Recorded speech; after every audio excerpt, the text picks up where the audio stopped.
to IrishFest Atlanta's 2020 virtual tea with the Consulate General. We're so pleased to have you here, and we're also pleased to have Judith McLaughlin of the Shamrock and Peach here to help us prepare our own tea, since you won't be able to come in person and join us, but we'll be able to do it at home and follow along as we do it virtually. So Judith, we're so glad to have you. Judith has an awesome business here in Atlanta. She does cooking classes, and I've been to one of those, and it was fabulous. She has a wonderful cookbook that I enjoy so much, and she also does tours to Ireland and Scotland. So we're pleased to have you, Judith, and let you take it from here. Oh, thank you so much for having me here. It's such an honor to be part of the Irish American community here in Atlanta. And thank you for the opportunity to share my passion for Irish cooking.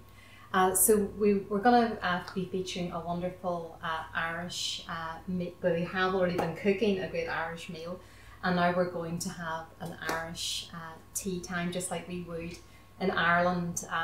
We always have a cup of tea for breakfast, a cup of tea for elevensies, a cup of tea for lunch, a cup of tea for afternoon tea, and a cup of tea at tea time, what we call breakfast, lunch and tea. So I know I drink tea all day long.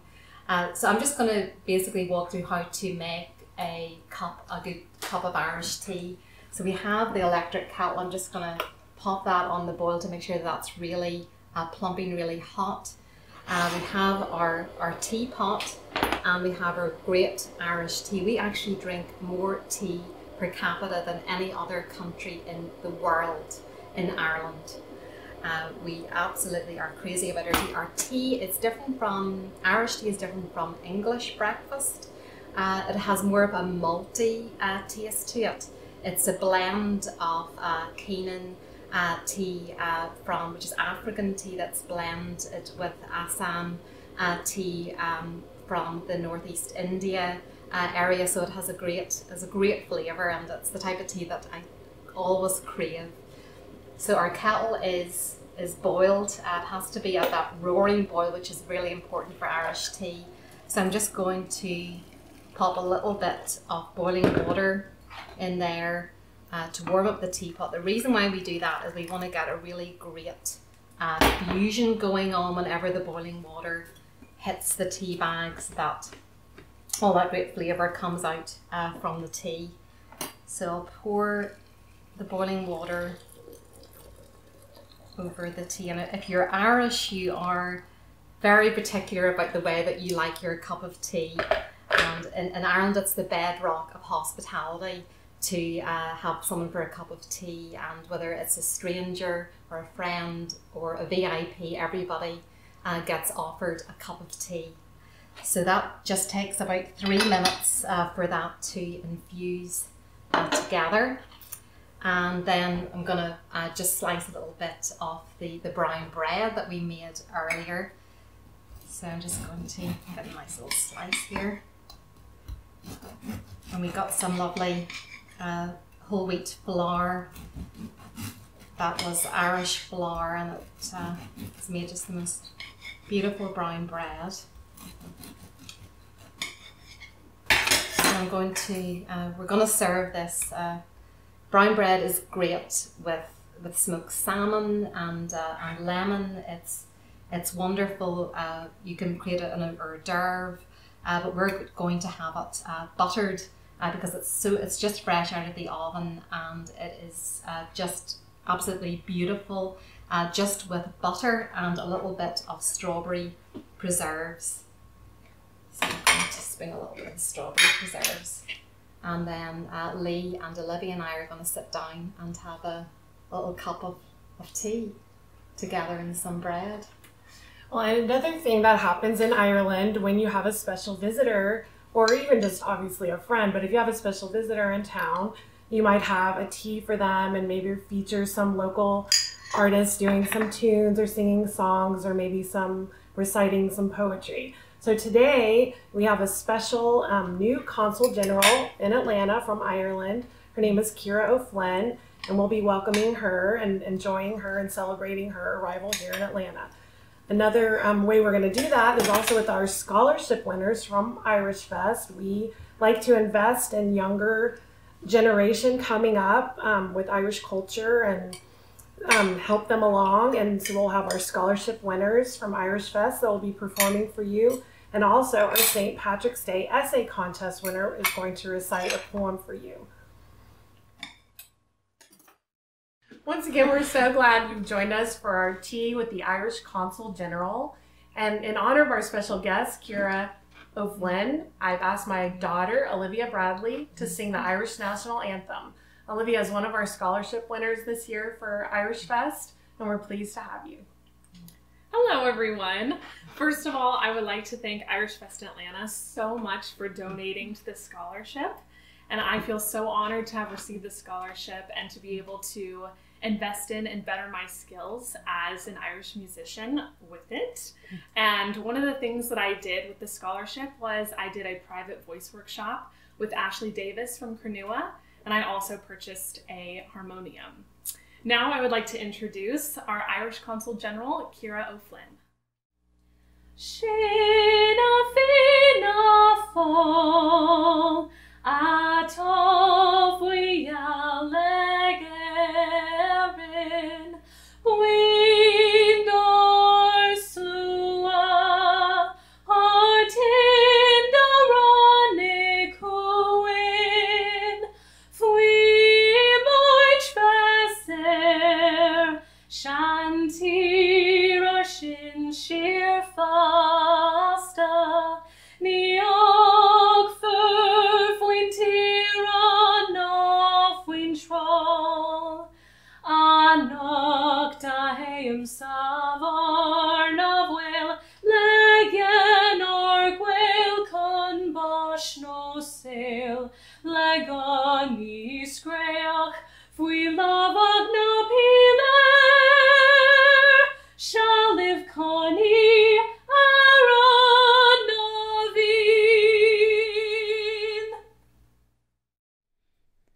Thank you, Olivia, Judith, and Lee, and welcome everybody to IrishFest 2020.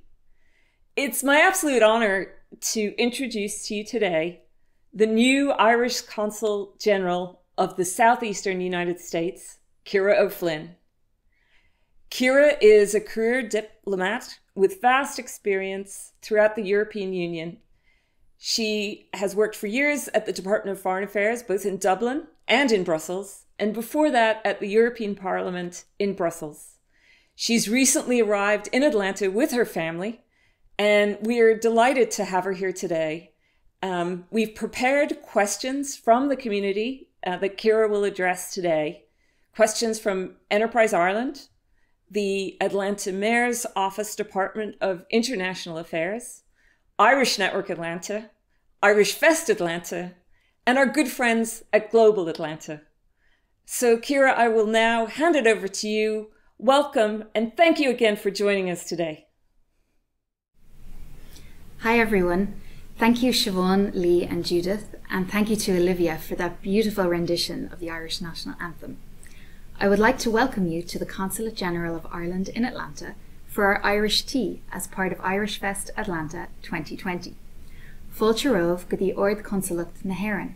Ciara O'Flynn is anam dom, agus is mise an Ord Consul anseo in Atlanta. My name is Ciara O'Flynn and I'm the Consul General here in Atlanta. Our consulate opened in 2010 and is one of 8 Irish diplomatic missions across the US. From Atlanta, we cover the southeastern states of Georgia, North Carolina, South Carolina, Florida, Alabama, Mississippi, and Tennessee. Our mission is to promote Ireland and Irish interests and to build relationships between Ireland and the Southeast region. I am the 3rd Consul General to be appointed, following in the footsteps of my predecessors, Shane Stevens and Paul Gleeson, and I'm the 1st female Consul General of Ireland in the Southeast region. I arrived in Atlanta in August with my family. That's my husband, Caoimhín, also a diplomat but currently on sabbatical, and our 2 very young but very energetic children. Our son Senan is 3.5 and our daughter Ava is 20 months old. We've been settling in and enjoying the famous Southern hospitality, even if, unfortunately, it's mostly virtual for now. Before coming to Atlanta, we had been in Dublin, where Ava was born, for the past 2 years. Prior to that, we lived in Brussels, Belgium, where Senan was born. I worked at the EU institutions, covering foreign policy issues, including EU-US relations in the field of security and defence. Previous postings have included the Irish mission to the EU in Brussels, again for me, and Athens, Greece for Caoimhín. I've also worked at the Office of the Irish Taoiseach in Dublin and at the European Parliament in Brussels, and I lived in France and Poland during my studies, which were focused on the European Union. Both Caoimhín and myself are originally from Dublin. I'm from Dalkey, he's from Whitehall, but we have strong links with the Munster region in southwest Ireland. Caoimhín's mother, Bernadette O'Donoghue, is from Carrickaveen in County Kerry. She has several siblings who emigrated to the US and made it their home. We have a large extended family network through those connections in New York, Chicago, and Virginia. And if any of them are watching with us today, I'm sending much love to the Kearns, the Collins, and the Millers. On my side, my dad's parents are from Limerick. They are fluent Irish speakers and talented musicians. My granddad, Mushan Ahar, Chris O'Flynn, is a prolific writer and poet in Irish and English, and he's still writing today, age 92, from his home in Dublin. So Irish culture and celebrations of it, like IrishFest, are very close to my heart. Cultural gatherings such as this play a huge role in our lives across all generations, even more so in times like this. The President of Ireland, Michael D. Higgins, said recently on Culture Night in Dublin that throughout this most challenging of moments, the arts have continued to demonstrate their rich capacity to unite people across boundaries and barrier, creating strong and durable connections that never fail to enrich the lives of our societies, during times, be it good or bad. IrishFest in Atlanta is uniting us for a fantastic celebration of Irish music, dance, theatre, food, and tea. I want to congratulate them for putting together such an impressive virtual programme. I sincerely hope that next time we can gather together in person, but until then, this is a really unique and creative alternative. In the spirit of coming together, IrishFest have gathered some questions from friends and partners in the community for me. The first question is from Metro Atlanta Chamber of Commerce, who say, "We are very grateful for so many Irish companies that have made Metro Atlanta home to their US operations, and we are thankful for the warm welcome Atlanta businesses always receive in Ireland. What can our region do to be even more attractive for Irish businesses considering US market entry?" Well, the extent and depth of the trade and investment links between Atlanta, the state of Georgia, and Ireland have really impressed me since I arrived in the summer. I think the region is already doing a lot to be attractive to investment. To illustrate that with some numbers, there are at least 43 Irish companies operating in Georgia, and at least 27 companies from Georgia operating in Ireland. As well as those business links, Ireland has a strong presence on the ground here through our consulate, our economic agencies, the IDA and Enterprise Ireland, and strong tourism and education links. Having a direct flight between Dublin and Atlanta for most of the year has also certainly helped business connections. On a political level, strengthening links with the US, including with the Southeast region, is a priority for Ireland, particularly as our economies recover from the pandemic. The key element in building those business links is relationships. And I think building relationships is something that Irish people and people from the Southeast US do very, very well. So I'm very confident that those market links will continue. Our next question also relates to business connections. It's from Global Atlanta, Atlanta's international business journal, who say, "We hear a lot about historical and cultural links between Ireland and Georgia, but how can those be utilised in a more formal way to grow our trade and investment relationship? Do you see models for such initiatives in Georgia or beyond?" Well, you're right. The historical and cultural ties are very strong. According to the last census, around 9% of the population in Georgia claim Irish or Scots-Irish heritage. I'm certainly learning how much those links are celebrated.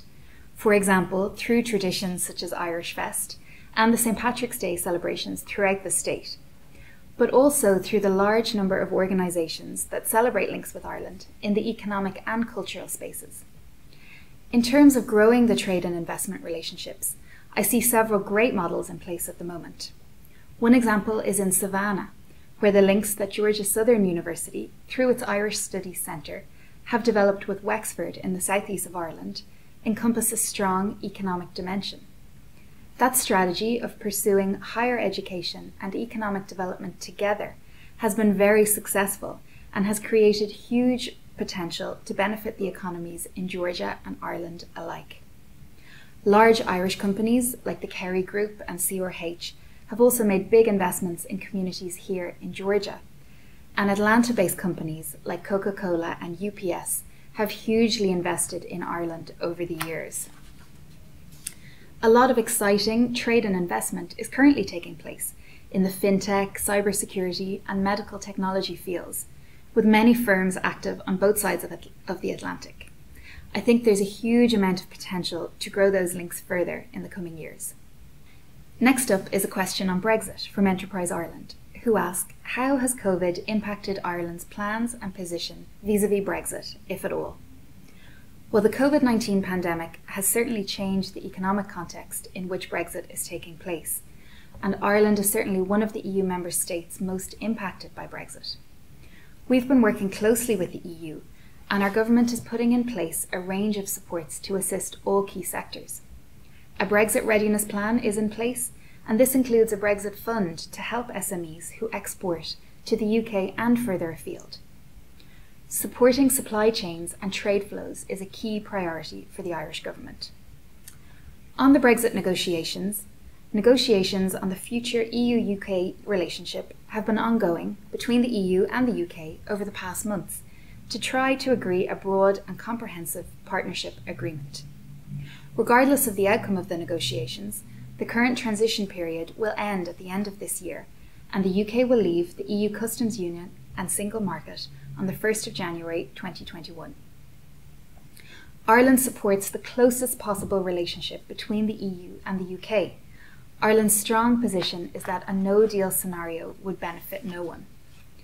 A guiding principle for Ireland has always been to secure a deal that worked for Northern Ireland and the island as a whole, protected the Good Friday Agreement and the gains of the peace process, and avoided a hard border on the island of Ireland.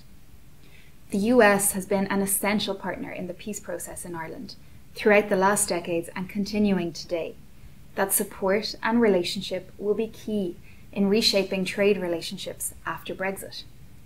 As I said before, strengthening relations with the US is a priority for the Irish government. And as an active and engaged EU member state, Ireland will continue to play a strong role in shaping the transatlantic US-EU relationship also. The next question is closer to home from the Atlanta Mayor's Office of International Affairs, who ask, how do you intend to work with local governments, including Atlanta, to strengthen the ongoing relationship with Ireland? Are there particular areas of collaboration you would prioritise over others? Well, this is a great question. I fully intend to work closely with local government both in Atlanta and throughout the region. Ireland needs to be represented and build relationships at local and city level to be effective in our goals here.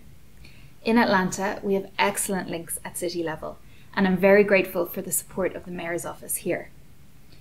Two areas that I'm personally very interested in working on with local authorities are education and sport, particularly to highlight diversity and inclusivity initiatives. I would love to reach new audiences here in promoting Ireland and links with Ireland, and to develop exchanges that broaden knowledge and awareness in Ireland of different communities and experiences in the US. Ireland takes a broad and inclusive definition of our diaspora and community. It includes people from every background around the world with heritage or affinity links to Ireland. I think Atlanta is a great place to develop those connections, and we have a lot to learn from each other. Our next question is around travel and the global pandemic. Irish Network Atlanta and Enterprise Ireland both asked about travel restrictions and the implications for business and for people travelling to Ireland. The global pandemic has severely impacted connectivity between Ireland and the US, and it's caused a huge amount of uncertainty. The government advice in Ireland is to avoid non-essential travel, other than to countries on the green list. Unfortunately, the US is not currently on the green list. Therefore, the Irish authorities advise anyone entering the country from the US to restrict their movements for 14 days. This includes Irish citizens. Restricting your movements means staying indoors in one location and avoiding social contact and social situations as much as possible.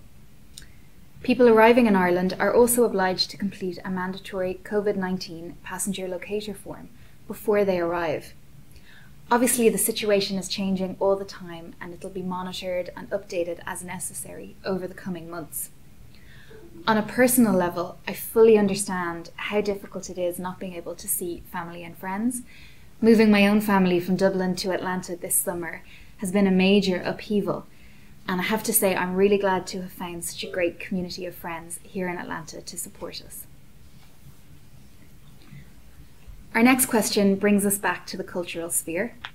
Phoenix Irish Arts of Atlanta say that COVID-19 has been very challenging for the Irish arts community, both in Ireland and the US. As Irish music, dance, theatre and more are essential to our cultural identity, can you share with us the perspective of the Irish government on this topic? The effect of the COVID pandemic on the artistic community is such a relevant topic, both in Ireland and the US. Artists are so needed and appreciated in times like these, for the joy and the beauty that they bring to our lives, and yet they've never been more in need of our support to help them in that task. There is certainly recognition in Ireland that the impact of the pandemic on the arts sector will be felt for a long time. The Irish government has been engaging with the arts sector throughout the pandemic. Our Minister for Culture and the Arts, Catherine Martin, has been very engaged personally in tackling the challenges facing the arts community. A number of measures have been announced in recent months in Ireland to support the sector, including funding of €50 million allocated to the arts sector in Ireland, a new task force for the recovery of the arts and culture sector, which has been set up to protect and sustain the sector through COVID-19 recovery and beyond, and a number of new music and performance support schemes have been set up to aid employment in the creative industries. On a global level, funding has been allocated for the promotion of Irish arts and culture worldwide through the Culture Ireland organisation. In a new development, Culture Ireland is now accepting applications for funding to support online presentations of Irish culture. I think everyone who is joining us today would agree that it's more important now than ever to support our artists who have built Ireland's strong reputation for creativity globally. We also need to support young people who are actively ensuring the continuity, relevance and vibrancy of Irish culture throughout the world. IrishFest has done a great job in showcasing young people here in Atlanta. I was particularly struck by the interviews held earlier today during the youth programme, and I'm pleased to see Atlanta producing such top talent in the Irish music and dance world.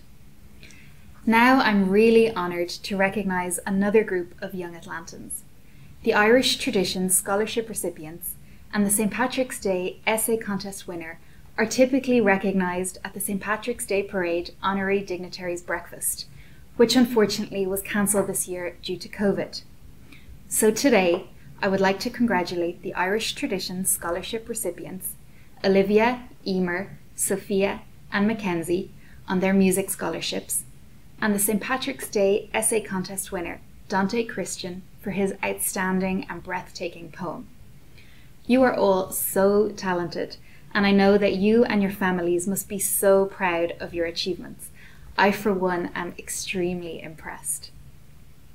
Just before we hear from our winners, I want to thank IrishFest Atlanta for making this event possible, including today's Irish tea, and for giving me such a warm welcome to Atlanta, especially Teresa Finley, Siobhan Tinsley, Lee Bradley, and also Taylor and Chris, who put together this video for me. Thank you all so much. I would also like to thank the organisations and groups who sent in questions for me: Metro Atlanta, Global Atlanta, the Mayor's Office of International Affairs, Enterprise Ireland, Irish Network Atlanta, and Phoenix Irish Arts. I look forward to working with all of you over the next few years. So that's all from me. Thank you for joining today. Slán agus Banach live. Hi, I'm I'm Mackenzie Sauter and I enjoy playing the concertina. I'd like to thank IrishFest Atlanta for sponsoring the scholarships. With the scholarship money, I was able to participate in the 2020 virtual FLA and obtain more music lessons. Today I'm going to be playing for you Denny O'Brien's Jig.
Gia, it's Misha Emer.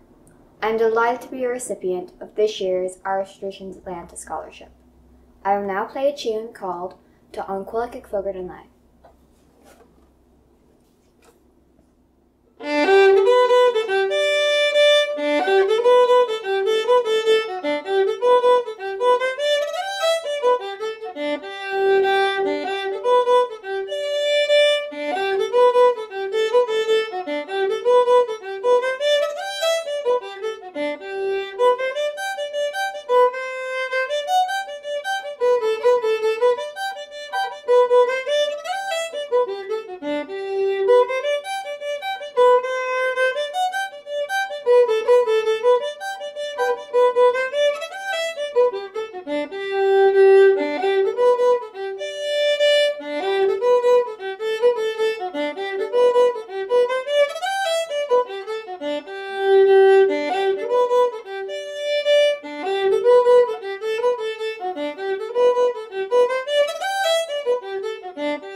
Hi, my name is Sophie Campisi, and I would like to thank Irish Traditions Atlanta for awarding me the scholarship and enabling me to study the harp.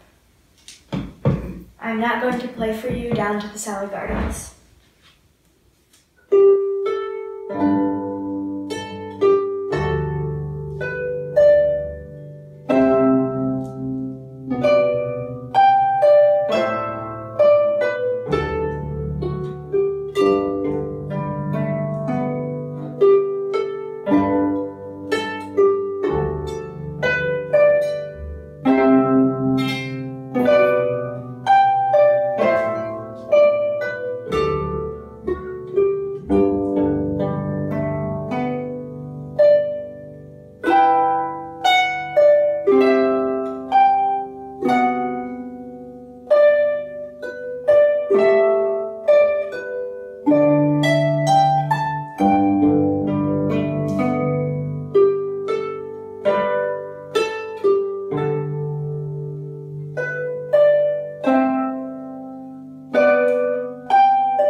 Hi, my name is Dante Christian, and I'm a senior at Douglas County High School.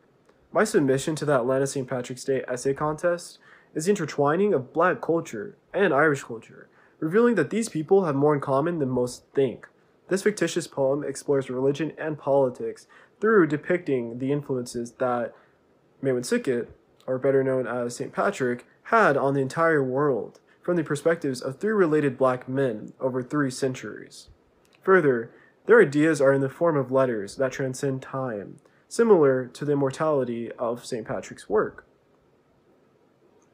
3 Days a Green Slave by Dante Christian. The year 1762, an eye-free Negro, Old Sickett, a manic Irish servant, said there's a party from his home here, shoo. He talking about starting with an evangelist. His name was Maewyn Sickett. Stolen from England, put in Ireland. Old Sickett swears that they share his blood. Besides, Maewyn was forced to herd him sheep, and to talk Irish too. Ere long, Maewyn introduced the Irish to Jesus. In return, they made him patron. He was growing on him big. Contrary, his name stopped growing on him.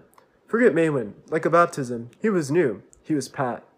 If it were that easy for us, we'd all be smiling, all be laughing, all be living. Not my meal, the loins of a pig. A dreaded story pairs with my old name, Antony. It stings my tongue, just like that whip in my raw back. Ah, Abraham. Slur and blur, that's all I was to him. Nothing but a chair, the wood holding up their pampered asses. I see Pat, and I sees him as clear as the Gospels he taught. He was in prison, and then not. So was his skin black? I was in the world again. Greater. Dunked in the waters, and came up like Pat. Out of winter into bloomin' springs. Like Sickett. Think I has his blood, and he has mine. And yes, he passed about 1,000 years ago. But the saint's here. St. Pat's still here today. Name praised on Emerald Isle. Soiled at the first parade by them fools called kings. I was in the New York colony, brushing up on this English old Sickett gave me. Hearing the whooping and hollering, all this loony celebration, whilst my brothers and sisters are sold, no more on Wall Street, yet I still weep. Then I leaves out for fresh air, and around the corner I see into my home, men, women, and children, praying. Child, remember that they were being true to them, true to Pat and true to him. For this slavery to this faith is how it spread, this change from imprisoned to liberated, from dead to living. I, Aviv Green, change, only to be the truest of the true. Change to be you, not him. I pray, as St. Pat did, that we'll be unchained. The year is 2020, and I'm a free Black. It's that time of year again, and I get honoring St. Patrick, but all this money, the affluent American drowning in Guinness, while some people barely have enough dollars for water. Shame. But Aviv, it happened. We're living our lives, now able to feast like how the Irish did for Patrick, with glee. However, inside, and here, there's a cage. I may feel the wind blowing in the fields, but it's stale in this home. The Holy Spirit is impatient because of him, wanting to travel to different places, like this infectious day. As soon as the land of opportunity performs, the act soars, the globe follows. Not Ireland, they still glow. Listen, this viridescent commemoration is free. It is so free that it traverses through continents, unweighted. Yet some bondage called segregation still exists today. We fail to unite for the biggest threat, protecting Earth. I, Ace Green, had a dream. Then it was like Martin Luther King and St. Patrick, assassinated. I pray, as St. Patrick did, that we'll be joined. The year is 3174, and I am a free African American. The day is March 17th, and all are here as one, starting over. They lie to survive, but when we are honest, we can live. Alive like these Verdian beings below. Ace, they will grow. I, Abraham Green, am free. St. Patricius taught, free with God, Jesus, and the Holy Spirit, free with the clover. I pray, as St. Patricius did, that will be opened. Thank you so much for your time. We're going to close out our program today at the Irish Tea with a performance by Irish, the Irish theatre group based in Atlanta.